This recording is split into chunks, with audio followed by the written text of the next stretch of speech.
ఇక్కడ 64, 65 మంది కాంగ్రెస్ ఎమ్మెల్యేలు ఉన్నారు. రేవంత్ రెడ్డిని తీసేస్తే 64 మంది ఉన్నారు.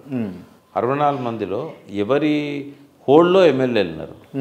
రాహుల్ గాంధీ హోల్డ్లో ఉన్నారా, రేవంత్ రెడ్డి హోల్డ్లో ఉన్నారా అనేదే ఇంపార్టెంట్. ఒకవేళ రాహుల్ గాంధీ కంటే రేవంత్ రెడ్డి ఆధిపత్యం ఎక్కువ ఉందనుకోండి ఇక్కడ ఎమ్మెల్యేలలో, రాహుల్ గాంధీ కూడా తల వంచాల్సిందే. ఎందుకంటే ఒక రాష్ట్రాన్ని పోగొట్టుకోవడానికి రాహుల్ గాంధీ సిద్ధపడాడు. రేవంత్ రెడ్డి వింటాడా తన మాట, వింటలేడా అనేది పక్కకు పెట్టండి.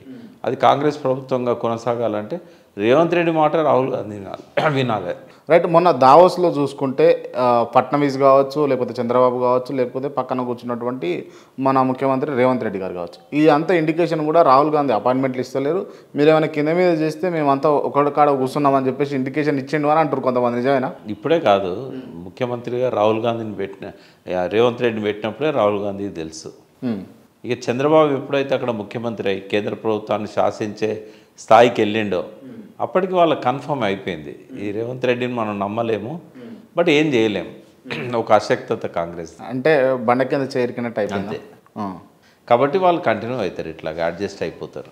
10 ఏళ్ళ కేసీఆర్ పరిపాలన బాగుందా, లేకపోతే ఇప్పుడు రేవంత్ రెడ్డి పరిపాలన బాగుందా అంటే మీరేం చెప్తారు?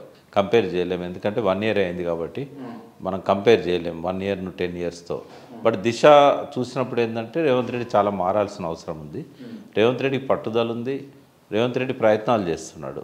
కానీ రేవంత్ రెడ్డికి వెనకాల అంటే కేసీఆర్కున్న థాట్ ప్రాసెస్ కానీ, కేసీఆర్కున్న ఆ రాజకీయ అనుభవం కానీ, ప్రజల పట్ల కేసీఆర్కున్న ప్రేమ కానీ, ఒక పరిపాలన దక్షత కానీ, ఆయనకున్న ఒక మేధావుల అండ కానీ ఏది కూడా రేవంత్ రెడ్డికి లేదు. కాబట్టి డెఫినెట్గా ఆయన చాలా ఎదగాలి, చాలా నేర్చుకోవాలి, చాలా మారాలి. ఇప్పటివరకు అయితే లాస్ట్ 15 months అనుకుందాం మనం, ఈ 14 నెలల పరిపాలన చూసినట్టయితే అప్ టు ద మార్క్ అయితే లేదు. కొన్ని మంచి డిసిషన్ తీసుకోవచ్చు, బట్ ప్రజలకు ఇచ్చిన హామీల విషయంలో కానీ, వాటి అమలు చేసే విషయంలో కానీ, ప్రతిపక్షం మీద ఆయన మాట్లాడే మాటలు కానీ, ఆయన కొన్ని సమస్యలను హ్యాండిల్ చేస్తున్న తీరు కానీ, పర్టికులర్గా ఇరిగేషన్ రంగం గురించి ఆయన చేస్తున్నది కానీ అన్నీ కూడా ఒక ఫెయిల్యూర్ని చూపెడుతున్నాయి తప్ప క్వాలిఫై కాలేదు ఆయన. బట్ ఆయన ప్రయత్నం, ఆయన తపన, ఆయన పట్టుదల ముందు ఎట్లా పోద్దనేది చూడాలి. బట్ ఇంకో 1-2 years అయితే కానీ ఆయన మార్క్ రాజకీయం అనేది ఎస్టాబ్లిష్ అవుతుంది. ఇప్పటివరకు అయితే ఈ తక్కువ సమయం అయినా కూడా దశ సరి అయిన పద్ధతిలో లేదు. మనం ఈ అన్న అంశాలు చర్చించిన తర్వాత మనం మళ్ళీ మొదటికి వెళ్తే కనుక దావోస్ నుంచి తెచ్చినటువంటి పెట్టుబడుల మీద క్లియర్గా హరీష్ రావు గారు 2-3 సార్లు మాట్లాడారు. మీకు అజీర్తి చేసింది, మీకు అరుగుతలేదు మేము తెచ్చినటువంటి పెట్టుబడులను చూసి అని చెప్పేసి బీఆర్ఎస్ వాళ్ళు ఈనో తాగండి అని కాంగ్రెస్ వాళ్ళు హోర్డింగ్లు పెట్టారు.